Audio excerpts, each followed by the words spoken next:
HD ስፖርትስ በሁሴን አብዱልቀኒና በዳዊት ንጉሴ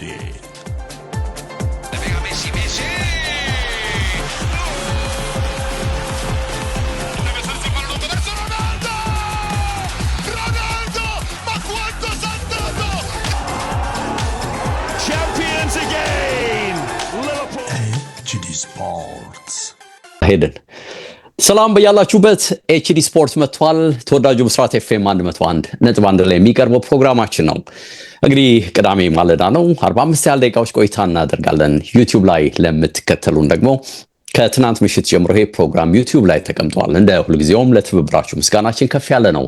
ከባካል ዳንኤል ጋር ሆነን የምናቀርብላችሁ ፕሮግራም ነው። ጨዋታዎችን እናነሳለን። የተመረጡ ጨዋታዎችን በተለይም በተለምዶ ቢግ ፎር የሚባሉት ቢግ ፋይቭ የሚባሉት ክለቦችን እንቃኛለን። በዚህ ሳምንትም ትልቅ ጨዋታ አለ። በነገራችን ላይ ቼልሲና ሊቨርፑልን የሚመለከተው የዛሬው ጨዋታ የሳምንቱ ትልቁ ጨዋታ ነው። እንግዲህ ከሊቨርፑል ቀጥሎ የተቀመጠው ደግሞ አርሰናል ነው። በደረጃ ሰንጠረዡ ማለት ነው። አርሰናል ዌስትሃምን በለንደን ደርቢ ያስተናግዳል። ዩናይትድም ቁልፍ ጨዋታ አለው ከሰንደርላንድ። እንዲሁ ሲቲም ነገ የሚያደርገው ጨዋታ የሚጠበቅ ነው የሚሆነው ከብሬንትፎርድ። እነዚህን አራት ጨዋታዎች መሰረት አድርገን ሀሳቦችን እንለዋወጣለን፣ ቁጥሮችን እናስቀምጣለን። በስተመጨረሻም እኛ የገባንን በተረዳነው መንገድ ግምት እናስቀምጣለን። እንደ ሁልጊዜውም እንግዲህ የእናንተንም ግምት የእናንተንም አስተያየት እንጠብቃለን። አብራችሁን ስለምትሆኑ በማክበር ነው ሁልጊዜም እንግዲህ ሀሳብ ስጡ የምንለው። ጀምረናል። በአካልዬ እንዴት ነህ ብያለሁ። አለን ዴቭ እንዴት አለ? አድማጭ ተመልካቾቻችን እንዴት ናችሁ ብያለሁ። ያ ከስራ ቦታ ሆነህ ነው ሁልጊዜም እንግዲህ በተለይ በዚህ ሰዓት የምታወራኝ አውቃለሁ። የድምፅ ጥራት ግን ችግር የለብህም። ሞቅ ደመቅ ብለህ እንደጀመርክ ይታያልና ያው አንዳንድ ጊዜ ሀገር ቤት ስትሆን ቅዳሜን በደንብ ታከብራለህ አይደል? ቅዳሜ ሲመጣ በጣም ደስ ይለን ነበር። በተለይ ድሮ ላጤ በሆነበት ሰዓት 4 ኪሎና አካባቢው እዛ ጆሊቫር መስመር ያሉ ጭማቂ ቤቶች፣ ካፌዎች ታስታውሳቸው ከሆነ አላውቅም። ለነገሩ አንተ ልጅ ነህ አይደል? አሁን ሁሴንም ብለው ያስታውስ ይሆናል። ለነገሩ እሱ ከፍ ያሉትን ነው የሚያስታውሰው እና እዛ አካባቢ ትንሽ ከፍ ያሉትን ነው በተለይ ላጤ ሆኖ የሚያስታውሳቸው ከፍ ያሉትን ነው እና ጋዜጣ ይወጣል እንግዲህ እነ ኢንተር እነ ሊብሮ የሚወጡበትን ጊዜ ታስታውሳለህ አይደል? በተለይ ቅዳሜ በጠዋት ወተን የማስታውሰው ጊዜ ስላጀቡ ብዙ ነው እና ቅዳሜን በዚህ መልኩ የሚያስታውሱ ካለ እሰየው ነው። አጀቡ ትልቅ ነው ልል ነው። እኔ ከስራ ቦታ መኪና ውስጥ ቁጭ ሂተር ከፍቼ ምናምን ነው እንግዲህ ይመች እዛ ቢሆን ብለንስ ብናስብ ምንድን ነበር የሚሆነው? ስራ ላይ እዛም ወይ ደግሞ ማን ያውቃል ትለኛለህ። የሆነ አንዱ ስቴሽን ውስጥ እዛም ቢሆን ያው ጥጎ ላይ ቁጭ ብዬ ሪፖርት እያደረኩ ሊሆን ይችላል ነው የምትለኛለህ። ሊሆን ይችላል።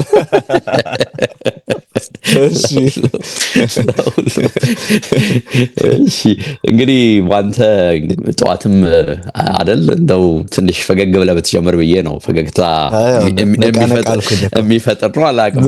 ምን ጀመር እንግዲህ በዩናይትድ ጉዳይ ነው የምንጀምረው አይደል? በዩናይትድ ጉዳይ እንጀምር ዴቭ። የሰባተኛ ሳምንት ከሚያስመለክተን ጨዋታዎች አንደኛው ይሄኛው በማንቸስተር ዩናይትድ እና በሰንደርላንድ መካከል የሚደረግ ጨዋታ ነው። ይሄ ሰንደርላንድ ከዓመታት በኋላ በሊጉ እየተመለከት ነው። እንደውም ቅድም የሚገርምህ እንትን እየተዘጋጀው ምን እያልኩኝ ይሄ ሰንደርላንድ ሳውዛምተን ለዓመታት ቲሙ ላይ ስለነበረ ይሄ ሳውዛምተን የማለት ነገር ነበርና ምን ያክል ከሊጉ ርቆ እንደነበረ ይሄ ስቴዲየም ኦፍ ላይት የቀድሞ የሰንደርላንድ ሜዳ ጥቋቁር ድመቶች ብላት ካት የተባሉ የሚጠሩት ምናምንና ብዙ ነገር እያስታወስኩ ነበር። ይሄ በፈርጌ ጊዜ የነበረ ከዛም በኋላ ደግሞ እንደዚሁ የመጡ አሰልጣኞች ባሉበት ሰዓት የሚከናወን ጨዋታ ነበረ። ደግሞ ብዙ የዩናይትድ ተጫዋቾች እነ ዳረን ጊብሰንን ጨምሮ በተቃራኒው ማንቸስተር ዩናይትድ በውሰት የሚለቅበት ቡድን ሰንደርላንድ እንደነበር እናስታውሳለንና በርከት ያሉ ዩናይትድ ተጫዋቾች ወደዛ አምርተው በቂ መጫወቻ ጊዜ እንዲያገኙ እያሉ ፈርጉሰን ያንን ነገር ያደርጉ ነበር። እንግዲህ ዞሮ አሁን ያው ፈርጉሰንም የሉም፣ ሰንደርላንድም ለሊጉ እንግዳ ሆኖ የመጣ ቡድን ነው። በደረጃ ሰንጠረዡ ዩናይትድ በ6 ጨዋታዎች 7 ነጥቦችን ይዞ 14ኛ ደረጃ ላይ ነው የሚገኘው። ሰንደርላንድ ደግሞ በተመሳሳይ ጨዋታ ብዛት ግን ደግሞ ከማንቸስተር ዩናይትድ በ4 ነጥቦች ከፍ ብለው ማለትም 11 ነጥቦችን ይዘው 5ኛ ደረጃ ላይ ይገኛሉ። በ6ኛ ሳምንት ማንቸስተር ዩናይትድ በብሬንትፎርድ 3-1 ተረድቶ አሰልጣኙ ላይ ተጨማሪ ጥያቄዎች እንዲነሱ ያደረገን ውጤት ተመልክተንበት ነው የተጠናቀቀው። ሰንደርላንድ ደግሞ እንግዲህ ኑኖ ኤስፒሪቶ ሳንቶን አሰናብቶ የቀድሞ የቶተናም አሰልጣኝ አንጅ ፖስቴኮግሉን ያመጣው ኖቲንግሃም ፎረስትን 1-0 አሸንፏል። በአሰልጣኝ ሬጂስ ለብሪ እየተመሩ ነው የሚገኙት። ከሜዳው ውጪ ሜዳ ላይ ደግሞ ልምድ ጠገቡ ግራኒት ዣካ አለ። ባደገበት አመት እስካሁን እንግዲህ ይህ ቡድን 6 ጨዋታ አድርጎ 3 አሸንፎ 2 አቻ 1 ሽንፈት ነው። ዌስትሃም በ2012 በተመሳሳይ ልክ እንደ ሰንደርላንድ ባደገበት አመት ተመሳሳይ ከ6 ጨዋታዎች 11 ነጥቦችን ይዞ ነበርና ከዛ በኋላ አስደናቂ አጀማመር ያሳየን አዲስ አዳጊ ቡድን የሚለውን ታሪክ ይዟል። ከዚህ ከፍ የሚለው እንግዲህ ሌላም ቡድን አለ፣ ግን ደግሞ የቅርብ ጊዜ ይሄንን ነው ማንሳት የሚቻለው። ግራኒት ዣካ ባለፉት 3 ተከታታይ ጨዋታዎች አሲስት ማድረግ ችሏል። ዴቭ አንድ አሲስት የሚያደርግ ከሆነ እንግዲህ ለብላክ ካትስ ክሪስ ዋድል 1997 ላይ 4 ተከታታይ ጨዋታዎች ላይ አሲስት አድርጎ ነበርና ይሄንን ታሪክ ማስመዝገብ ይችላል። ግራኒት ዣካ በአርሰናል ተወዳጅ ከነበረው ያው አንድ ጊዜ አምበልነቱን ከተነጠቀበት አጋጣሚ ውጪ በደጋፊዎች የሚወደድ ተጫዋች ነው። ባየር ሊቨርኩሰንን ከ120 ዓመት በኋላ የሊግ አሸናፊ እንዲሆን በታሪክ ለመጀመሪያ ጊዜ ሻምፒዮን ሲሆኑ የቡድኑ ዋና ሰው እሱ እንደነበር እናስታውሳለን። አሁን ደግሞ ሰንደርላንድም መጥቶ እንግዲህ በደጋፊዎቹ እጅግ ከሚወደዱ ተጫዋቾች አንደኛው መሆን ችሏል። ከወዲሁ አሰልጣኙ እንግዲህ ከኳስ ጋር ምን አይነት አጨዋወት ነው ያላቸው የሚለውን ስንመለከት ኳስ መስርቶ ከኋላ የሚጫወት ቡድን ልክ እነ አርቴታም ሌሎችም እንደሚያደርጉት ይሄ በደብል ፒቮት ጨዋታዎችን የሚጀምሩ የመስመር ተከላካዮቻቸውን በደንብ የሚጠቀሙ ልክ አርሰናል ቤት የኦደጋርድ ሳካና ቤን ዋይት እያለ እንደምናነሳው ትራያንግሎችን በሰንደርላንድም በኩል እንደዚሁ መመልከት አለ። እንግዲህ አሰልጣኙ በ3-2-5 አጨዋወት ነው። በተለይም ደግሞ በሚያጠቁበት ሰዓት ሁለቱ ፉልባኮች ወደፊት ሄደው ስለሚጫወቱ ከሶስቱ አጥቂዎች ጋር የሚደመሩበት እድል አለና 3-2-5 አጨዋወትን ይከተላሉ።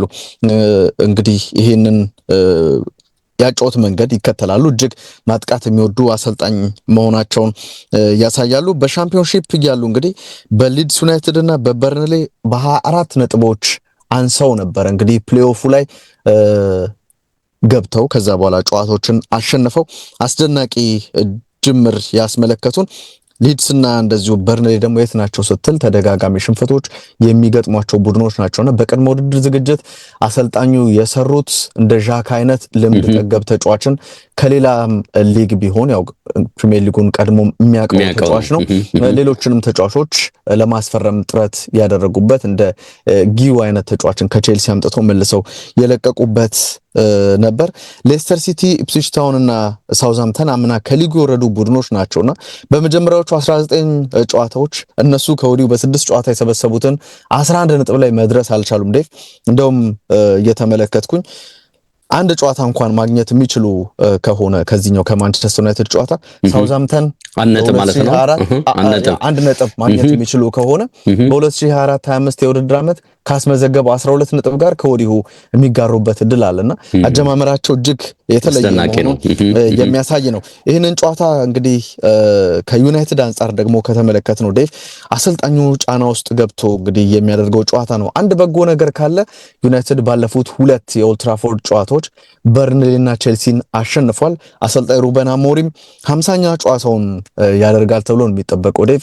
እንደዚህ አይነት ቁጥር ላይ ደርሶ ግን ተከታታይ የሊግ ጨዋታን ለማንቸስተር ዩናይትድ አሸንፎ አያውቅም። ባለፈውም ከቼልሲ ድል በኋላ በአሸናፊነቱ ይቀጥላል ወይ የሚል ጥያቄ ሲነሳ ነበር። በብሬንትፎርድ ተሸንፎ ነው ወደዚህኛው ጨዋታ የሚመጣውና እንግዲህ ተከታታይ 3ኛ ድል ኦልድ ትራፎርድ ላይ ለማግኘት የሚያደርገው ጥረት እንደሆነ ይጠበቃል። ጫናዎች እየተፈጠሩበት ነው የሚገኙት። እስካሁን 49 ጨዋታ አድርጎ 18 ድል 19 ሽንፈት 12 አቻ ነውና 36.7% የማሸነፍ ንጻሬ ያለው እጅግ በዩናይትድ ታሪክ ደካማ ከሚባሉ አሰልጣኞች ዝርዝር ውስጥ ነው የሚገኘው። ዴቭ ሴክስተን የተባሉት 36 በመቶ የማሸነፍ ስኬት ነበራቸው ቀድሞ ማለት ነው። ቶም ዶሆርቲ የሚባሉ አሰልጣኝ ደግሞ 30 በመቶ ስኬት የሳቸው ነው እጅግ ዝቅተኛ የነበረው። ከዛ በኋላ የሚመጣው እንግዲህ በሶስተኝነት የሩበን አሞሪም ስለመሆኑ መረጃ ተመልክቻለሁ። ኦሌ ጉናር ሶልሻየር እንኳን 48 በመቶ ስኬት ነበረው። የማንቸስተር ዩናይትድ አሁንም እንግዲህ ያለ ቦታው እየተጫወተም ደንበኛ እሱ ከአጥቂ ጀርባ ነው መጫወት የሚፈልገው፣ ግን እንደ 6 ቁጥር እየተጠቀመው ሲያስፈልግ ደግሞ ወደሚፈልገው ቦታም እያስጠጋ የሚጠቀምበት ብሩኖ ፈርናንዴዝ አሁንም ይሄ መስመሮችን መስመር ሰንጣቂ የሚባሉ ፓሶችን በማድረግ በሊጉ ቀዳሚው እሱ ነው። 9 እንደዚህ አይነት ፓሶችን አድርጓል። ከክፍት ጨዋታ ብዙ ሹት ያደረገውም የሊጉ ተጫዋች ብሩኖ ፈርናንዴዝ ነው። ብዙ የግብ ዕድል የሚፈጥረውም ተጫዋች እሱ እንደሆነ የሚታወቅ ጉዳይ ነው። ቤንያሚን ሼሽኮን በተመለከተ 2025 ከገባ ጊዜ ጀምሮ ወይም 2024 ከታህሳስ ወር ጀምሮ ዴቭ በተከታታይ ጨዋታ ግብ አስቆጥሮ አያውቅም። ኢቨን አርቢ ላይፕዚግም እያለ ማለት ነው። ስለዚህ እንግዲህ አሁንም ጎል አትጠብቁ አይነት ነገር ነው የሚመስለው ቁጥሩ፣ ግን ይሄንን ደግሞ የአሉታ ታሪክ ወደ አዎንታ የሚቀይርበት ሌላ አጋጣሚ ለዚህ ተጫዋች የተፈጠረለት ይመስላል። ኢንተርናሽናል ብሬክ አለ። ከኢንተርናሽናል ብሬክ በፊት ዩናይትዶች ማሸነፍ ይኖርባቸዋል። እንዲሁም ዲ አትሌቲክ ላይ የተመለከትኩት መረጃ አሁንም ሙሉ የውድድር አመት ለሩበን አሞሪም የመስጠት ፍላጎት አላቸው። የቡድኑ 25 በመቶ ወይም እስከ 30 በመቶ ድርሻ አላቸው ሰር ጂም ራትክሊፍ ሚል መረጃን ስመለከት ነበር። ግን ውጤቱ በዚህ መልኩ ከቀጠለ ሙሉ ሲዝን የሚሰጡት አይመስልም። ግን ቢያንስ የተወሰነ መቃናት የሚኖረው ከሆነ አሁንም በአሰልጣኙ እምነት አላቸው የሚል ነገርን ተነስቷል። ከቡድን ዜና ጋር በተገናኘ ካዚሜሮ ከቅጣት ይመለሳል፣ አማድም እንደዚህ ወደ ቡድኑ ይመጣል ተብሎ ነው የሚጠበቀው። ሊሳንድሮ ማርቲኔዝ እና ማዝራዊ ግን ከቡድኑ ውጪ ናቸው የሚል ነገር ተመልክቻለሁ። ዩናይትድ 30 የሊግ ጨዋታዎችን ከሰንደርላንድ ጋር ባደረጋቸው 2 ጊዜ ብቻ ነው የተሸነፈው። 22 ጊዜ አሸንፏል፣ 6 ጊዜ በአቻ ተለያይቷል። በኦልትራፎርድ ደግሞ እንግዲህ በ31 ጨዋታዎች እንደዚህ አይነት ቁጥሮችን ነው በዩናይትድ በኩል የተመለከትኩት። 2014 ላይ ነበር እንግዲህ ከ31 የኦልትራፎርድ ጨዋታዎች 1 ጊዜ ብቻ ነው ሰንደርላንድ ያሸነፈው። እሱም እናስታውሳለን ሰባስቲያን ላርሰን ግብ አስቆጥሮ ዩናይትድ 1-0 የተሸነፈበት ጨዋታ ብቻ ነው። የገረመኝ ነገር ዩናይትድ ባለፉት 24 አዲስ ካደጉ ቡድኖች ጋር ባደረገው ጨዋታ ሽንፈት የሚባል ነገር ገጥሞት አያውቅም ይላል መረጃው። 21 አሸንፎ 3 አቻ ተለያይቷል የሚል ነገር አለና እነዚህ ነገሮች ስትመለከት እና ደግሞ ወደ ማንቸስተር ሄደው ሰንደርላንዶች ካደረጓቸው 29 ጨዋታዎች 1 ድል ብቻ ነው ያላቸው፣ 4 አቻ 24 ሽንፈቶች አሏቸውና ይሄ ፖይንት ፐር ጌም ወይም በጨዋታ የሚያገኙት ነጥብ ብለህ ብታሰላ ዴቭ ወደ ማንቸስተር ሄደው 0.24 ነው። ምን ያክል ደካማ ነው ይሄ ሲባል ያው እግር ኳስ ታሪክ አይደለም ወቅታዊ ብቃት እና በወቅታዊ ብቃት እኮ ካየን አሸናፊነትን ለሰንደርላንድ ልንሰጥ እንችላለን። ግን ታሪክ መጥቀስ ስላለብን ነው ይሄንን እያነሳው ያለው። ያው አያሸንፍም የሚለውን ነገር ለማንሳት ሳይሆን ግን ከዚህ በፊት የነበራቸው ነገር ለማንሳት ነው። ሩበን አሞሪም እንደ ሩኒ ጋሪ ኔቪል አይነት እንግዲህ የቀድሞ ዩናይትድ ተጫዋቾች እየሰጡ ያሉትን አስተያየት በተመለከተ ኖርማል ነው የሚል ነገርን አንስቷል ዴቭ። ያው መተቸት አለ እንደ ዩናይትድ አይነት ቡድን ሲሆን ሁሌ በአሸናፊነት ቡድኑ እንዲቀጥል ሊያስፈልግ ይችላል የሚል ነገርን አንስቷል። ተመሳሳይ ጥረት ከቡድኑ ወይም ከተጫዋቾቹ እያገኘ እንዳልሆነ አንድ ጨዋታ ላይ በጣም ጥሩ መሆን ከዛ ደግሞ በሚቀጥለው ጨዋታ የመቀዛቀዝና ተመሳሳይ ኤፈርት ከቡድኑ እንደሚፈልግ አሰልጣኙ አንስቷል። የኔ ያጫወት ሲስተም ቡድኑን ለሽንፈት እያዳረገው ነው ብዬ አላስብም የሚል ነገርን እንደዚሁ ሲያነሳ ነበረና የተለያዩ ኦፒኒዮኖችን እናንተ ልትፈጥሩ ትችላላችሁ የሚል ሐሳብን አሰልጣኙ ሲናገርም ነበር። የተቃራኒ ቡድን ሰንደርላንድን በተመለከተ ምን አለ የሚለውን የመጨረሻ ላደርገው ዴቭ። ክሊር የሆነ አይዴንቲቲ ያለው ወይም በግልጽ የሚታይ ያጮት መንገድ የሚከተል ብሎ እንግዲህ አሰልጣኝ ሬጂስ ሌብሪን አድንቋል። እጅግ ጠንካራ የሆነ ታፍ ማች ብሎ ነው እንግዲህ ኦልድ ትራፎርድ ላይ ይገጥመናል ብዬ ማስበው የሚል ነገርን አንስቷል። በጣም ኮንፊደንት የሆነ እንዴት ደግሞ በጫና ውስጥ መጫወት እንዳለባቸው የሚያቅ እኛም ያንን ነገር እናውቃለን የሚል ሀሳብን ሩበን አሞሪም ከጨዋታው አስቀድሞ ተናግሯል። እጅግ ከባድ ጨዋታ ነው። ዴቭ ግምት ልስጥና አንተም ተጨማሪ ነገር ማንሳት ካለበት ወደ 15 ደቂቃ ሄደናል። እሺ እንግዲህ ይሄ ጨዋታ ዴቭ እኔ በአቻ ውጤት ሊጠናቀቅ ይችላል የሚል ግምት ነው። ያው ወቅታዊ ብቃትን በተመለከተ ስለሚነሳ እንደዚህ አይነት ውጤት ሊመዘገብ ይችላል። ዩናይትድን መገመት አሁን እኮ በጣም ከባድ ሆነ አይደለ? እንዳልከው በወጥነት 1-2-3 ጨዋታ በስኬት ቢያሳየህ ይሄ ነው ብለህ ለመናገርም የሚከብድ ይመስላልና ያሸንፋል ለማለት ደግሞ ያሸንፋል በምትልባቸውም ጨዋታዎች ላይ የሚታየው ውጤት ይህንን ነው የሚያሳየው። እኔም ለዩናይትድ የአሸናፊነት እድል አልሰጥም። በዚህ ሳምንት ከባድ ነው የሚሆነው። ኦልድ ትራፎርድም ላይ ቢሆን እንዳልከው እኔም ባቻ ውጤት ነው ይህንን ጨዋታ መገመት የምችለው። በዚህ ላይ ሽንፈት የሚመጣ ከሆነ ደግሞ አሁንስ የሚነሳባቸው የስንብት ጉዳይ ተድበስብሶ ይቀጥላል ወይስ እንደተባለው ግሌስነርን ወይም ደግሞ ሳውዝጌትን የማሰብ ነገር ይኖራል እናያለን። ለሁሉም ግን ሰውየው ግልጽ ጫና ውስጥ እንዳሉ በደንብ እያየን የመጣን ይመስለኛል። ስለዚህ አቻ ብዬ ልለፍ። እኔም አርሰናል ነው ዌስትሃምን የሚመለከተውን የለንደን ደርቢ ጨዋታ ላንሳ። ይሄ ጨዋታ አምና አርሰናልን ለዋንጫ ከሚያደርገው ጉዞ ካራቁት መካከል የሚጠቀስ ነው። ታስታውሳለህና ዌስትሃሞች ኤምሬትስ መጥተው ያደረሱበት ሽንፈት በጣም ከባድ እንደነበረ ይታያል። ለነገሩ አምና አለን እንጂ ካቻምናም በኤምሬትስ መጥተው አሸንፈውታል ዌስትሃሞች አርሰናልን። አሁን አርሰናል በ13 ነጥብ ሁለተኛ ደረጃ ላይ ይገኛል። ዌስትሃም ደግሞ በ4 ነጥብ 19ኛ ደረጃ ላይ ሆነው እርስ በርስ የሚገናኙት።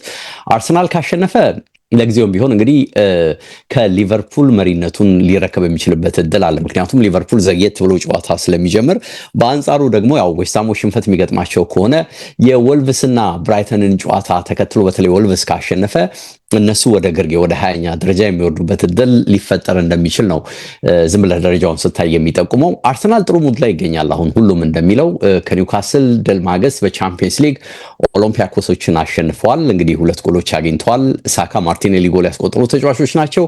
የቡድኑ የስኳድ ጥልቀትና ጥራትም በደንብ እየጠቀማቸው እንዳለ በግልጽ እየታየ ነው።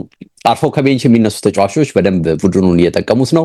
ማርቲኔሊ፣ ኦዴጋርድ፣ ሳካ ለዚህ ተጠቃሽ ናቸው። በነገርህ ላይ በደንብ ሮቴት እያደረገ ስለሆነ አርቴታ እነዚህ ተጫዋቾች እንግዲህ ከቤንች ተነስተውም በቋሚነት የመሰለፍ እድል ተሰጥቷቸውም በደንብ ቡድኑ እየተጠቀመባቸው እንደሚገኙ እያየን ነው።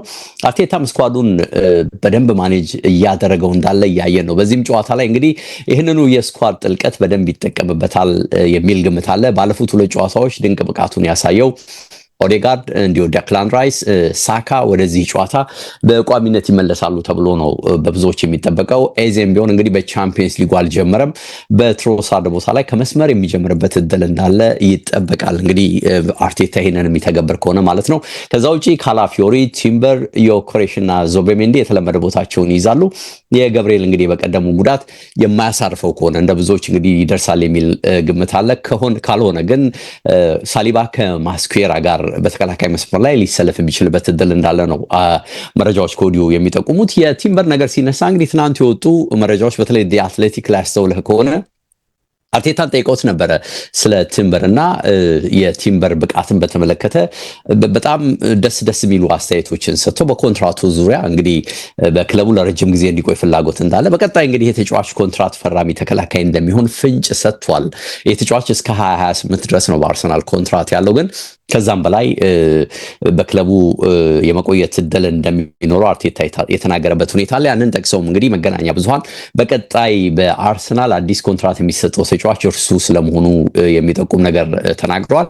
በእርግጥ የሳካም ጉዳይ እስካሁን መፍትሄ እንዳላገኘ፣ ግን ይህም ተጫዋች በሂደት በክለቡ የሚያቆየውን ኮንትራት እንደሚፈርም መረጃዎች ሲወጡ ነበር። አርሰናል እንግዲህ ካሉት ተጫዋቾች መነሻ ዌስትሃም የመከላከል ችግር ያለበት መሆኑና ያለፉ የሁለቱ ግንኙነትም ሲታይ በዚህ ጨዋታ ላይ ተጠቃሚ የሚሆነው ያው አርሰናል እንደሆነ መገመት ይቻላል። እንግዲህ ካለፉት 42 የኤሚሬትስ ጌሞች 29 ድል 9 አቻና 2 ሽንፈት ብቻ ነው ያስተናገደው አርሰናል። ስለዚህ ድሉን ለአርሰናል ቢሰጥ ግምቱ ፉርሽ እንግዲህ ከግምት አንጻር እንዲሁ ከመነሻ አንጻር ፉርሽ ላይሆን ይችላል። በእርግጥ ደግሞ የደረሱበት 2 ሽንፈቶች ደግሞ ሲታዩ የሽንፈቶቹ በዌስትሃም እንግዲህ በዛሬ ተጋጣሚ ዌስትሃም የመጡ መሆናቸው ደግሞ ይህንንም ጨዋታ ዝም ብሎ በቀላሉ ማየት እንደማይቻል የሚያሳይ ይመስላል። አንዳንድ ጊዜ ቡድኖች ቀድሞ ጎል ያስቆጥሩብህና ከዛ በኋላ ያንን ለመድፈን የምታደርገው ጥረት ከባድ ችግር ውስጥ ሊከት እንደሚችል በተደጋጋሚ ይታያልና ስለዚህ እዚህ ጨዋታ ላይ ጥንቃቄ አርሰናል ማድረግ አለበት የሚል መረጃ ወጥቷል። ይህ ጨዋታ እንግዲህ አርቴታ 300ኛ ጨዋታ ሆኖ ይመዘገባል በአሰልጣኝነት ሚናው። ሳካም ቢሆን ዛሬ ለአርሰናል 200ኛ ጨዋታውን እንደሚያደርግ ነው መረጃዎች የጠቆሙት። እንግዲህ ቡድኑን እየተላመደ ከመጣው ዮክሬሽም ደግሞ ቡድኑ ጎል እንደሚፈልግ በስፋት እየተነሳ ነው። ይህ ተጫዋች የጎል አፒታይቱ በደንብ እንዲከፈት ነው የሚፈልጉት። በተለይ ደጋፊዎች የተጫዋች 2 ጎሎች 3 ጎሎች አስቆጥሮ በደንብ የቡድኑ ሁነኛ የአጥቂ መስመር መሪ እንዲሆንላቸው ይፈልጋሉ። ይሳካል ላይሳካም የምናየው ነው የሚሆነው። ዌስትሃም እንግዲህ ስፒሪቶ ሳንቶን ወደ ኃላፊነት አምጥቷል። የአዲስ ኮቾች ሚና ብዙ ጊዜ ተጽዕኖ ትልቅ ነው። ወዲያው ቡድኖች ቀና ሲሉ ይታያል 1 2 3 4 ጨዋታ። ከዛ በኋላ እንግዲህ የሃኒሙን ፔሪድ ሲያልቅ ደግሞ ቡድኖች ወደ ቀደመ ችግራቸው ይገባሉ። እንግዲህ ጥሩ አሰልጣኝ ካገኙ ደግሞ በዛው መስመር በስኬት ሊጓዙ የሚችሉበት እድል አለ። ከዚህ አንጻር እንግዲህ ኑኖ ስፒሪቶ ሳንቶ ጥሩ ነገር መፍጠር ይችላሉ ተብሎ ነው የሚጠበቀው። ጅምራቸው ከኤቨርተን ነበር እንደመጡ አቻው ወጥቷል ከሜዳቸው ውጪ። ይሄ ጥሩ ነው። ሜዳቸው ላይ ሆነ ከሜዳቸው ውጪ እርግጠኛ አይደለም፣ ልታረመኝ ትችላለህ። ይሄ ጥሩ መነቃቃት ፈጥሮላቸዋል። በጊዜው በጥብቅ መከላከል አርሰናልንም ለማስቸገር እንደሚመጡ ነው ኤምሬትስ ላይ የሚጠበቀው። ጥሩ ብቃት ላይ የሚገኘው ቦወን በዚህ ጨዋታ ላይም ይበልጥ እንደሚጠቅማቸው ይታመናል። ይሄ ተጫዋች ባለፉት 12 ጌሞች በ11 ላይ የጎል ተሳትፎ አለው። 8 ጎልና 3 አሲስት አድርጓል። ከአርሰናል በተደረገ 12 ጨዋታም 5 ጎልና 2 አሲስት አድርጓል። ስለዚህ አርሰናል እንደሚመቸው ሪከርዶቹ በደንብ የሚጠቁሙ እውነቶች ናቸውና አምና ብቸኛውን ጎል እንግዲህ በኤምሬትስ ያስቆጠረው ይሄው ተጫዋች እንደሆነ ይታወቃል። በአርሰናል በኩል የቆሙ ኳሶች አሁንም ቁልፍ ናቸው። ቡድኑ ካስቆጠራቸው 14 ጎሎች 9 ከቆሙ ኳሶች የተቆጠሩ ናቸው። በነገር ላይ 7ቱ ኮርና፣ 1 ቅጣት ምትና 1 ፔናልቲ ናቸው እንግዲህ የቆሙ ኳሶች ስኬታቸው። ስለዚህ ይሄ ለዌስትሃም ስጋት እንደሚሆን ግምት ትወስዳለህ። በዚህ ላይ ደግሞ ዌስትሃም ዘንድሮ 8 ጎሎች ያስተናገደው ከቆሙ ኳሶች ነውና የተከላካይ መስመሩ በቆሙ ኳሶች እንደሚቸገር ግብ ጠባቂውን ጨምሮ ማሳያ ናቸው። ዌስትሃሞች ካለፉት 6 ጨዋታዎች በ5ቱ ሽንፈት አስተናግደዋል። ይሄ ደግሞ ወራጅ ቀጠና አስቀምጧቸዋል እንደምታውቀው። በዚህ ላይ ቡድኑ ጎሎችን አያስቆጥርም። 3 ጎሎች በ6 ጨዋታ የተቆጠረበት የአርሰናል የተከላካይ መስመር ላይም የሚፈጥሩት ነገር ትልቅ ነው ተብሎ አይታመንም። ግን ማየት አለብን። እንዲህ አይነት ነገሮች ቅጽበቶች በጣም የሚወስኑት ጌም ሊሆን እንደሚችል ግምት ትወስዳለህ። ማዱዌኬ፣ ሃቨርትስ፣ ጂሰስ፣ ሂንካፔ የሉም በአርሰናል በኩል። በዌስትሃም በኩል ግን ዋን-ቢሳካ ወደ ቡድኑ ተመልሷል። ለ3 ሳምንታት አልነበረም ይሄ ተጫዋች። ሹሼክ በቀደም እንግዲህ ቀይ ካርድ አይቷልና ስለዚህ በዚህ መነሻ በቅጣት አይመጣም።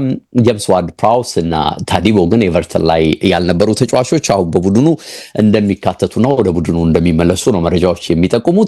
እንግዲህ አርሰናልን በተመለከተ ትልልቆቹን ጨዋታዎች አስተናግዶ አሁን ቀለል ወዳሉት በንጽጽርም በግራፍም ስታየው የመጨረሻ ቀለል ያሉት ብለው አስቀምጧቸዋልና ቀጣይ 5 ጨዋታዎቹ ቀላል ናቸው በሚል መረጃ ወጥቷልና እነዚህን ቀላል የሚመስሉ ግን ትሪኪ በእኔ እምነት ትሪኪ ናቸው። በነገር ላይ አርሰናል አምናም ከቻምናም ትልልቆቹ ላይ ብዙ ነጥብ ሰብስቦ ሲቸገር የነበረው ትንንሽ ጌሞች ላይ ነው። እነዚህ በተለምዶ ትንንሽ መካከለኛ የምንላቸው ቲሞች ላይ ነውና ቁልፍ ናቸው ለዋንጫ ጉዞ። እንግዲህ ዌስትሃም ላይ ይጀምራል ዛሬ እንደጠቀስነው። ከዛ ፉልሃም ነው፣ ይሄም የለንደን ደርቢ ነው። ከዛም ክሪስታል ፓላስ ነው፣ ይሄም የለንደን ደርቢ ነው። ቀጥሎ በርንሌ ነው የሚመጣው፣ ወራጅ ቀጠና ላይ ያለ ቡድን ነው። ቀጥሎ ደግሞ እንግዲህ ዩናይትድ ዛሬ የሚገጥመውን ሰንደርላንድ ነው የሚገጥመውና ስታየው በወረቀት ቀላል የሚመስሉ ዝም ብለህ ደግሞ ከአምስቱም አምስቱን ድል ሊወስድባቸው ይችላል ብለህ ትናገራለህ። በተለይ ክሪስታል ፓላስ አስቸጋሪ ሊሆን እንደሚችል ብትገምትም ግን ፓላስንም የሚገጥመው በሜዳው በመሆኑ የሆነ ልዩነት ይፈጥራል ተብሎ ነው የሚታሰበው። ከዚህ አንጻር ትኩረት ሊያደርግባቸው ይገባል እነዚህን ጨዋታዎች የሚል መረጃ ወጥቷል። በአንጻሩ ግን ሊቨርፑልን ስታይ ያው የምንጠቅሰው ኋላ ላይ ከቼልሲ የሚያደርገው ጨዋታ አለ። ዩናይትድ አለ ከኢንተርናሽናል ብሬክ በኋላ ሲመለስ። ብሬንትፎርድ በተመሳሳይ መልኩ ይመጣል። ከዛም ቪላ አለ፣ ከዛ ሲቲ አለ፣ ከዛ ኖቲንጋም ፎረስት አለ። እንግዲህ መሀል ላይ ያሉ እንደ ማድሪድ እንደ ክሪስታል ፓላስ በካራባው ካፕ ወር በሌላ መንገድ እንዲሁ እንደ ኢንትራንክት ያሉ ጨዋታዎች አሉ በቻምፒየንስ ሊግ የሚገጥማቸው። ግን የሊግ ጨዋታዎቹ ለሊቨርፑል ስታይ ከአርሰናል አንጻር ከበድ የሚሉ ባህሪ ያላቸው ናቸውና በሁለቱ መካከል የሚደረገው የቀጣይ ሳምንታት በተለይ ከኢንተርናሽናል ብሬክም በኋላ የሚኖረው ነገር በጣም ቁልፍ ነው። እንግዲህ በተለይ ደግሞ ሁለቱም በዚህ ሳምንት የሚያደርጉትን ጨዋታ በስኬት ወጥተው የነጥብ ልዩነታቸውንም አጥብበው የሚሄዱ ከሆነ መጪዎቹ ሳምንታት በተለይ 1-2 ወራት ደግሞ የሚነግሩን በርከት ያለ ነገር እንዳለ ነው መገናኛ ብዙሃን እየጠቆሙ ያሉት። ለሁሉም ይሄን ጨዋታ እንግዲህ አርሰናል ጥሩ ሙድ ላይ ነው የሚገኘው። ስኳዱንም በደንብ እየተጠቀመ ያለበት ሁኔታ አለ። 2-0 እንዲያሸንፋል የሚል ግምት አለኝ በአካል። እንግዲህ ይሄ አሰልጣኝ ኑኖ ኤስፒሪቶ ሳንቶ ወደዚህ ቡድን መጥቶ ቅድም እያነሳህ ነበረ ከሜዳ ውጪ ነው ኤቨርተንን ከሜዳ ውጪ ሄዶ እንግዲህ ተደጋጋሚ ሽንፈት እየደረሰ የነበረበትን ቡድን ቢያንስ ጥሩ ሙድ ላይ ካለው ኤቨርተን እንደ ግሪሊሽ አይነት በመጨረሻ ሰዓት የሚገርም ነገር በጣም በቃ ኤቨርተን ጎል ለማግባት ያው ሰከንድ ሃፍ ላይ ምንድነው የዌስትሃሞች መነሳሳት አየን። በጥሩ ሙድ ቀጠሉ። ከዛ በኋላ መጨረሻ ላይ ግን ሰዓቱ እንዲያልቅላቸው እንዴት ናፍቀው እንደነበር አይተው እኮ ነው አላውቅም። እሱን ጌምና ሰኞ ላይ የተደረገ ጌም ነበር። ኤቨርተኖች በጣም ከዛ ጨዋታ ሙሉ 3 ነጥብ ይዘው ለመውጣት ቋምጠው ነበር። አልተሳካም በመጨረሻ ለሁሉ እንግዲህ ያልሆነላቸውም። አሰልጣኙ ከባድ ቡድን ነው የሚሰሩት። በተለይም ደግሞ ይሄ የተከላከለ መልሶ ማጥቃት የሚተገብር ቡድን ማስመልከት ይፈልጋሉ። ደግሞ ዋና መሰረታቸውን የተከላካይ ክፍላቸው በጣም ጠንካራ ማድረግ ላይ ሊሆን ይችላልና እንደዚህ አዲስ አሰልጣኝ ሲመጣ የተወሰነ በውጤት ለመጀመር ጥረቶች ይኖራሉ። ግን ያ ጥረት አርሰናልን ከአሸናፊነት ያሳንሰዋል ብዬ አላስብም። ግን በቀላሉም ደግሞ የሚያሸንፈው ጨዋታ ነው የሚል እምነት የለኝም። ግን 2-1 እንደዚህ አይነት ውጤት በአርሰናል በኩል አሸናፊነትን እኔም እሰጣለሁ። እንግዲህ የብሬንትፎርድ እና የማንቸስተር ሲቲን ጨዋታ ወደ ጨዋታ ነው በነገራችን ላይ ከእሱን እናንሳና አንተ ወደ ቼልሲና ሊቨርፑል ጨዋታ ትመለሳለህ። ከባለሜዳው ብሬንትፎርድ ስንጀምር እንግዲህ ባለሜዳው ብሬንትፎርድ 7 ነጥቦች ነው ያሉት፣ 13ኛ ደረጃ ላይ ይገኛል። ማንቸስተር ሲቲ ደግሞ 10 ነጥቦችን ይዞ ነው አሁን እንግዲህ በሊጉ የተቀመጠው። ማንቸስተር ዩናይትድን አሸንፈው ነው ወደዚህኛው ጨዋታ የሚመጣው ብሬንትፎርድ። በርንሌይ ደግሞ ማንቸስተር ሲቲ ደግሞ በርንሌይን አሸንፎ ከሞናኮ ጋር 2-2 የተለያየበት ጨዋታ ነበረ። እንግዲህ እዛ ጨዋታ ላይ የሃላንድ ከጨዋታው በኋላ የነበረው እንቅስቃሴ ከዛም ውጭ ደግሞ ይሄ በጣም መከፋትን ፊቱ ላይ ስንመለከት ነበርና ፔፕም እሱ ብቻ አይደለም ሁላችንም እንደዛ ነበርን የሚል ሐሳብን አንስቷል። በቂ አይደለም ጥረታችን ሜዳ ላይ የሚል አስተያየት ሰጥቷል። ታስታውሳለህ አይደል? ትክክል። ያንንም አስተያየት ሰጥቷል። 52 ጎሎችን በ50 ጨዋታ በቻምፒየንስ ሊግ ማስቆጠር የቻለ ቁጥሮቹ እጅግ የሚያስገርሙ ናቸው። 8 የሊግ ጎሎች ላይ ደርሷል። ከተከታዮቹ ከነ አንቷን ሴሜኒዮ ከነ ኢጎር ቲያጎ ጋር ስታነጻጽረው ዴቭ በእጥፍ ነው። እነሱ 4 ጎሎች ላይ ነው ያሉት። 8.9 ኤክስጂ ነው ያለው። ከዛ ውስጥ 11 ጎሎችን ሃላንድ አስቆጥሯል። 36 ሹት ብቻ ነው ያደረገው ዴቭ። ከ36 ሹት 11 ጎሎችን ያስቆጠረ ሹት ካደረገ የማስቆጠር እድሉ እጅግ ከፍተኛ የሆነ አስደናቂ ብቃት ላይ የሚገኝ ለሀገሩም ለብሔራዊ ቡድኑ እንደዚሁም ደግሞ ለክለቡም አስደናቂ እንቅስቃሴን እያሳየ የሚገኝ ተጫዋች ነው። ሃላንድ አሁን ወደ ቀድሞ ሃላንድነቱ በደንብ የተመለሰበት ጊዜ ላይ ያለ ይመስላል። ግን ችግሩ ማንቸስተር ሲቲ እና ፔፕ ጓርዲዮላ ላይ ያለው ፊት መስመሩና የኋላው ባላንስ የመሆን ችግር አለ። ሃላንድ ያስቆጥራል። ባለፉት 3 ጨዋታዎች 6 ጎሎችን ፊልፋደን ሲያስቆጥር ተመለከተን። ጎሎች ይገኛሉ ከተለያዩ አቅጣጫዎች ከተለያዩ ተጫዋቾች፣ ግን ደግሞ የኋላ ክፍሉ ያፈሳል ልትለው ትችላለህ ዴቭ። ግብ ጠባቂ እንግዲህ ጂጂዮ ዶናሩማን ወደ ቡድኑ አምጥቷል፣ ግን ደግሞ አሁንም ጎሎች እየተቆጠሩበት ነው የሚገኙ። ከዛ በፊትም ጎሎች እየተቆጠሩበት የነበረ ቡድን ነውና ይህንን ማስተካከል አለበት። እንደውም የበርንሌው ጨዋታ ላይ ሲቲ 2 ኤክስጂ ነው የነበረው ዴቭ። ከ2 ኤክስጂ 5 ጎሎችን አግኝቷል። ምን ያክል ስል እንደሆነ ያሳያል። በ0.4 ወይም 0.4 ኤክስጂ ተሞክሮበት 1 ግብ ተቆጥሮበታልና ምን ያክል የኋላው ክፍል ችግር እንዳለበት የሚያሳይ ነው። በፔፕ በኩል 350ኛ ጨዋታውን ፔፕ ያደርጋል። ድል የሚያገኝ ከሆነ 250ኛ ድሉ ይሆናል የሚል ነገርን ተመልክቻለሁ። 250 ድል ላይ በፍጥነት የደረሱት አሰልጣኝ የቀድሞው የአርሰናል አሰልጣኝ አርሰን ቬንገር ናቸው። 423 ጨዋታዎች አስፈልጓቸዋል 250 ድል ላይ ለመድረስ። ፔፕ ግን ከነገው ጨዋታ ድል የሚያገኝ ከሆነ በ74 ከአርሰን ቬንገር በ74 ተነሰ ጨዋታ አከናውኖ 250ኛ ድል ላይ እየደረሰ ይመስላል። እንግዲህ አስፈሪነቱ ቀንሷል። ይሄ ፊሊንግ ፋክተራቸው በፔፕ ቡድን በኩል የለም። ተደጋጋሚ ሽንፈት በነ እንግዲህ በነቶተናም ሲደርስበት የተመለከትነው ቡድን ነውና እርግጠኛ ሆኖ ስለ ሲቲ መናገር አይቻልም። እርግጠኛ የሚሆነው እና ሃላንድ ወደ ምርጥ ብቃታቸው መመለሳቸውን ብቻ ነው። ኬት አንድሪውስ የሚያሰለጥኑት ብሬንትፎርድ እንደዚሁ የኮንሲስታንሲ ችግር ያለበት ነው፣ ግን ሳይጠበቅ ማንቸስተር ዩናይትድን አሸንፎ እንደነበር ይታወቃል። ሁለት የማንቸስተር ክለቦችን ማለት ዩናይትድ እና ማንቸስተር ሲቲ በተከታታይ ጨዋታ ገጥሞ ያሸነፈው ቶተናም ነው 1996 የውድድር ዓመት ላይ። ከዛ በኋላ እንግዲህ ይሄንን ታሪክ ለማስመዝገብ ዩናይትድን አሸንፏል። አሁን ደግሞ ሲቲን ድል የሚያደርጉ ከሆነ ያንን የቶተናምን ባክ ቱ ባክ የማንቸስተር ክለብን የማሸነፍ እድል ይኖራቸዋል። የኬት አንድሪውስ ቡድን እንደ ዮኑ ዊሳ፣ ብሪያን ቤሞ፣ ማርክ ፍሌከን ወደ ጀርመን አምርቷል። ክርስቲያን ኖርጋርድ በጉዳታውን እየተመለከትን ማንገኘው ተጫዋች በአርሰናል እሱም ወደዛ ተዘዋውሯል። የቡድኑ አምበልም እንደነበረ እናስታውሳለን። እነዚህ ተጫዋቾችንም አቶ ቢሆን 13ኛ ደረጃ ላይ ናቸው። በጣም ወረስት የሚባል የነጥብ ስብስብ ወይም ብዛት አይደለም ያላቸው። ተጫዋቾችንም ለመግዛት ጥረቶች ላይ እንደነበሩ ተመልክተናል። በብሬንትፎርድ በኩል እንደ ዳንጎ ኦታር አይነት ተጫዋችን ወደ ቡድኑ አምጥቷል። በሊጉ ትንሽ ሹት ካደረጉ ቡድኖች አንደኛው ብሬንትፎርድ ነው፣ ግን ደግሞ 9 ጎሎችን አስቆጥረው ብዙ ግብ ካስቆጠሩ ቡድኖች 6ኛ ደረጃ ላይ የተቀመጠው ነውና ይሄ በጣም ቀጥተኝነትን የሚተገብር ከዛ ውጭ ደግሞ በፋስት ትራንዚሽን በፋስት ብሬክ የሚጫወት ቡድን ነው።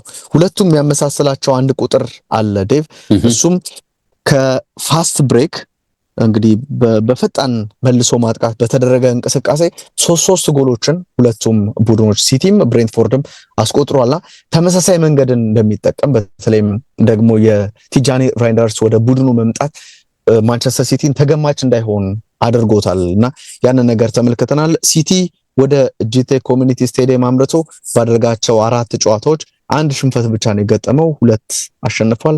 አንድ ጨዋታን በአቻ ውጤት ያጠናቀቀበትም ቁጥር አለ። ምንም የተለየ ጉዳት እንግዲህ በሞናኮ ጨዋታ የለብንም ብሏል ፔፕ ጓርዲዮላ። ሮድሪ እንግዲህ 60 ደቂቃ ከተጫወተ በኋላ ተቀይሮ ወጥቷልና ጉልበቱ ላይ መጥፎ ስሜት እየተሰማው ስለነበረ ነው የተቀየረው። በየ3 ቀኑ ጨዋታዎችን ሊያደርግ አይችልም የሚል ሐሳብን አንስቷል። ፊልፋደን ከእንግሊዝ ብሔራዊ ቡድን ስለመቀነሱ ተጠይቆ አስገራሚ ነው አይደል? ያ አስገራሚ ነው። እሱ ብቻ አይደለም። እኔ የሱ በጣም ነው የገረመኝ። የፊልፋደን ቡድን ውስጥ እኮ ዝርዝሩን አይተዋል በአካል የመረጣቸው አንዳንድ ተጫዋቾች በጣም እየገረሙ ይነበርና ግሪሊሽም ተዘሏል። የሱ ብቻ ሳይሆን እንደነ ጆርድ ቤሊንጋም እንደ ሄንደርሰን አይነት ተጫዋቾች እኮ ተካተዋል እዚህ ቡድን ውስጥና በጣም ኦፍ ኮርስ እንትና ማን ነው ራሽፎርድ አሁን እያሳየ ካለው ብቃት መነሻ ወደዚህ ቡድን ቢመጣ ይገርም። ሄንደርሰንም ግን እዛው ብሬንትፎርድም ላይ ጥሩ እንቅስቃሴ እያሳየ ነው። ሄንደርሰን አለዚህ አማካይ መስመር ላይ ሌሎቹንም ተጫዋቾች እያየው ነበርና ብዙ ነገር ብሏል ኮቹ። ግን ከሁሉም በላይ ሌሎቹን ትተህ የፋደን ግን በጣም የሚገርም ነው። ገርሞኛል እኔ በግሌ ይለላል። እየተመለሰ ያለ ተጫዋች ነው። ግን ደግሞ እነ ራሽፎርድን መጥራት ምርጫው ሆኗል አሰልጣኙ።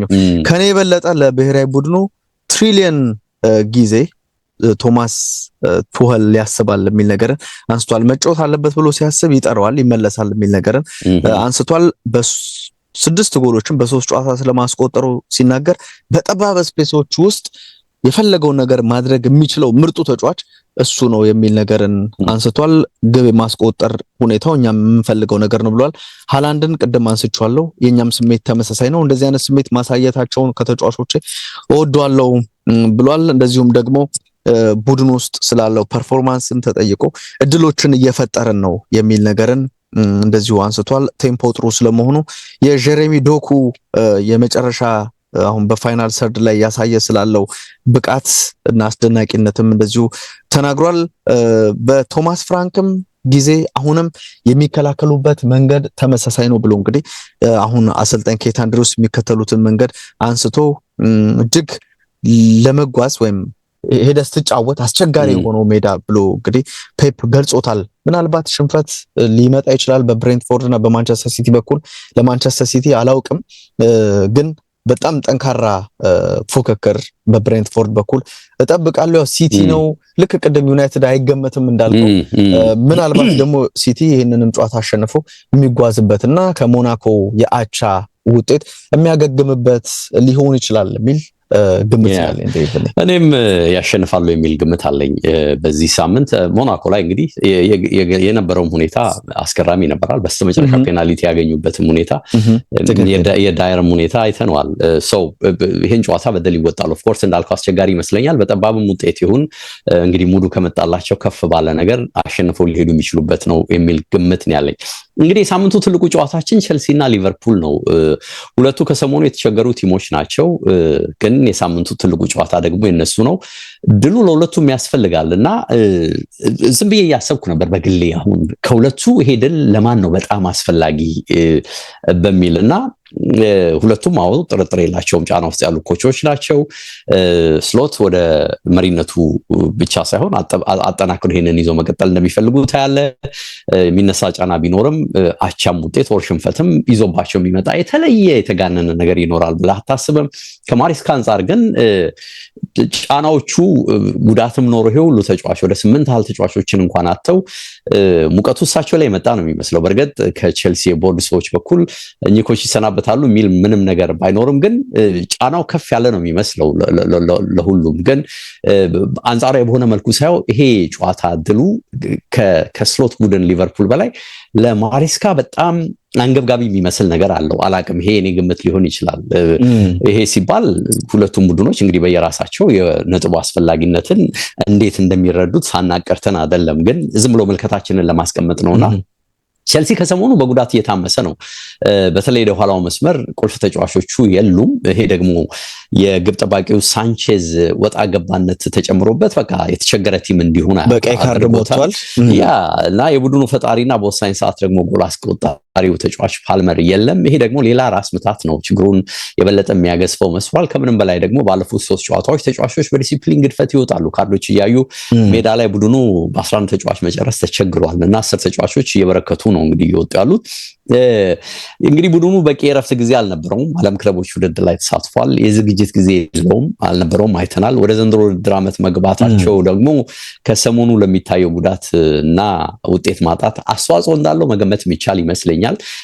በእኔ እምነት ኮቹ የሚጠበቅባቸውን እየሰሩ ነው፣ ባላቸው ስኳድ የሚጠበቅባቸውን ነገር እየሰሩ ነው የሚል እምነት አለኝ። እኔ በግሌ ነው የምለው። ግን ይሄም ሆኖ በተሻለ መጠን ሮቴት ያደርጋሉ።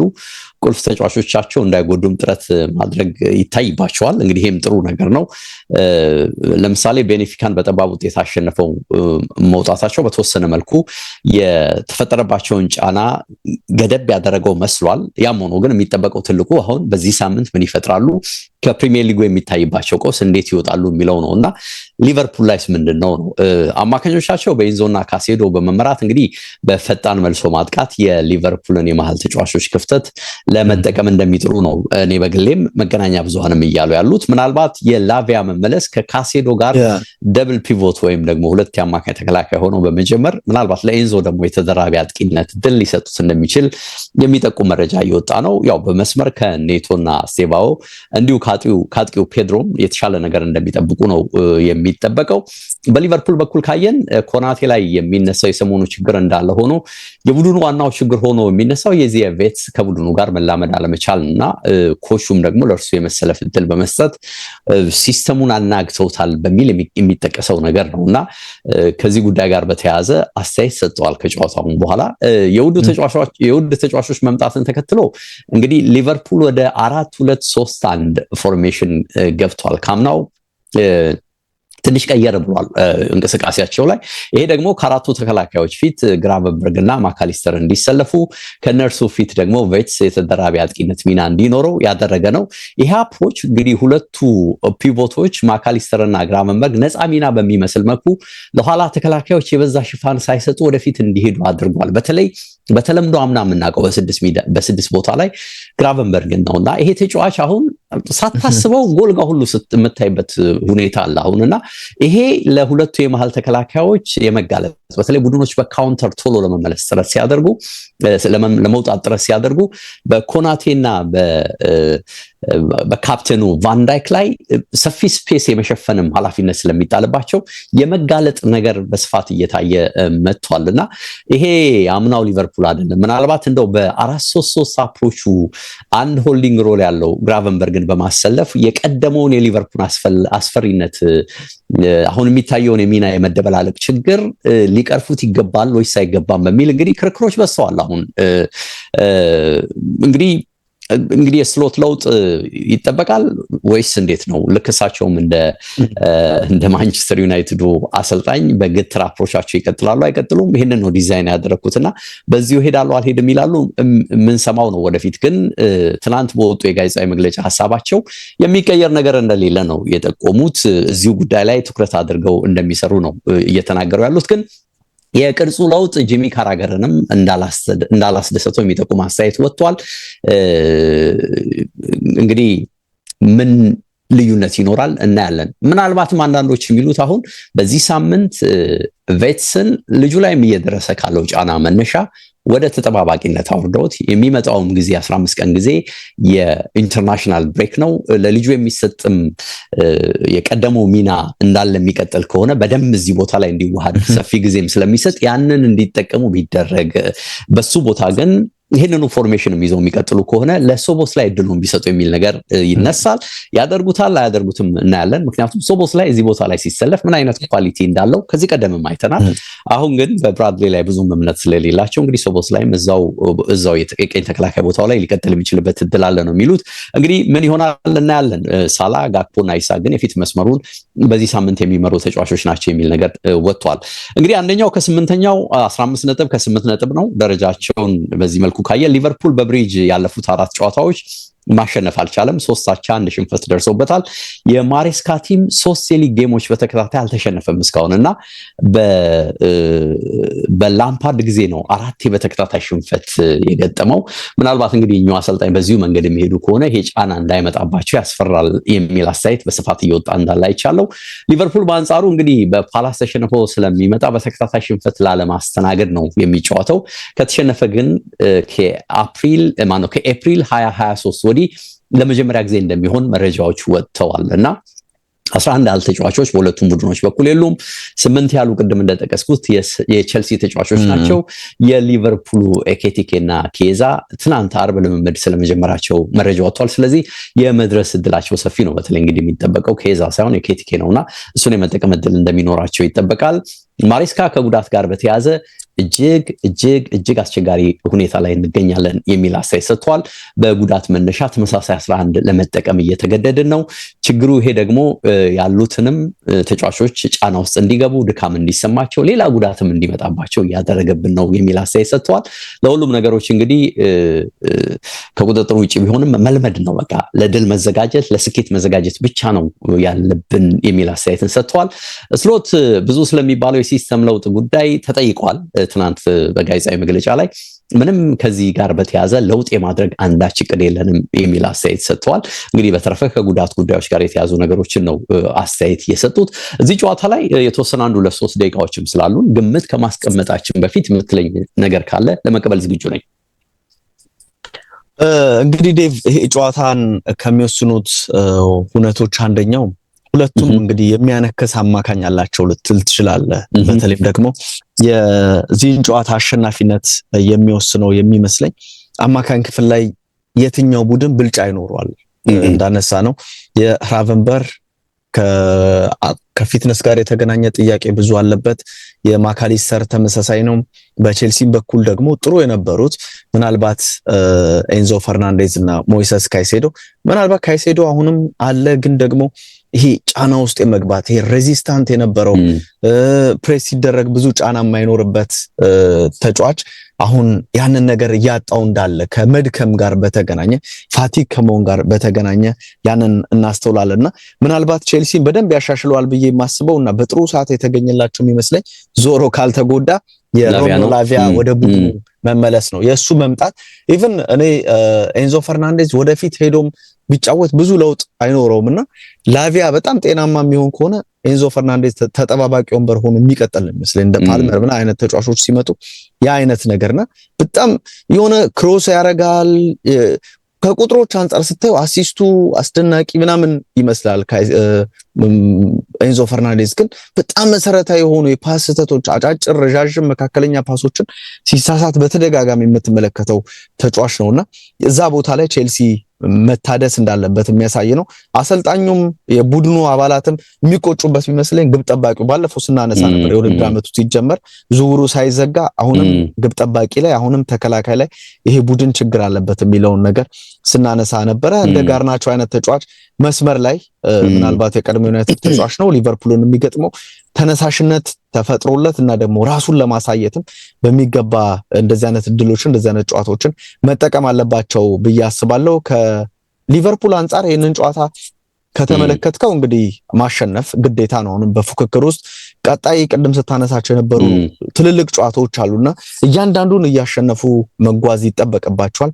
ያንን ደግሞ ለማድረግ አሁን ከቼልሲ ከስታንፎርድ ብሪጁ ጨዋታ መጀመር አለባቸው ብዬ አስባለሁና አንዳንድ ደግሞ ሪስኮችንም አሰልጣኙ መውሰድ አለባቸው። ግዴታ ፍሎሪያን ቬትስ እንዲለምድ በየጨዋታው እያሰለፉ መጠቀም ብዙም ቡድኑ ላይ ከሚኖረው ጥቅም ይበልጥ ጉዳቱ እየከፋ ልጁንም ሴቭ ታደርገዋለህ። በነገር ላይ አንዳንዴ ልጁንም ነው ኮመት ሴቭ የምታደርገው። የውድድር ዓመቱ ሳይጀመር በጣም ምናልባት ፍሎፕ እንዳይሆን ብዬ ሰጋውት ዝውውር እሱን አንድ የሊጉ ሁኔታ ከጀርመን መጥተው ብዙ ተጫዋቾች ሲሳካላቸው አልተመለከትንም። ጥቂቶች አሉ፣ ግን ያ ነገር አለ። የገንዘቡ ጫና አለ። አዲስ ሊግ ነው የሚመጣው። ደግሞ ሊቨርፑል ሻምፒዮን ነው። መጠበቁ እጅግ ከፍተኛ ነው። ብዙ ነገሮች አሉና ያንን ነገር ማድረግ ይኖርባቸዋል። እንደ ሶቦስላይ አይነት ተጫዋች ደግሞ በጣም ብቃቱ ጥሩ ስለሆነ በዛ ቦታ ላይ መሰለፍ አለበት እንድትል የሚያደርግና አሰልጣኙ ላይ ምንድነው ጥያቄ እንዲነሳ የሚያደርጉ ነገሮችን በሊቨርፑል በኩል እየተመለከትን ያለ ይመስላልና ቅድም እንዳነሳው አማካኝ ክፍሉ የሚገባ ሽፋን አለማግኘቱም ሌላ ችግር ያለው ይመስላል። ይሄንን ነው ማለት ብቻ ያ እንዲም ሆኖ ለሊቨርፑል ነው በዚህ ሳምንት ግምት የምሰጠው። አላቅም በጠባብ ውጤት የማሸነፍ እድል አለው እላለሁ። ሊቨርፑል ቼልሲ ሜዳ ላይ ነው። አዎ ግን ለሊቨርፑል የጠባብ ውጤት አሸናፊነት 2-1 እንደ 1-0 ግምት እሰጣለሁ። ዴቭ የኔም ግምት ተመሳሳይ ነው።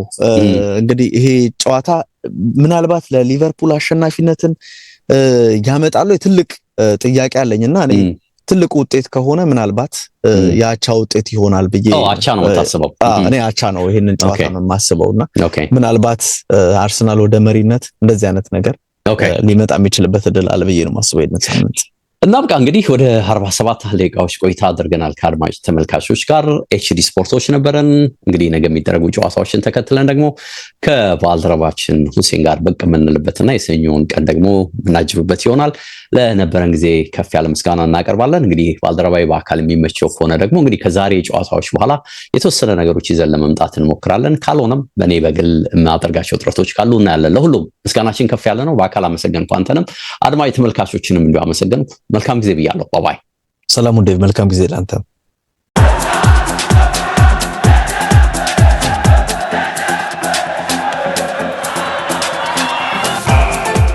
ኤችዲ ስፖርትስ በሁሴን አብዱልቀኒና በዳዊት ንጉሴ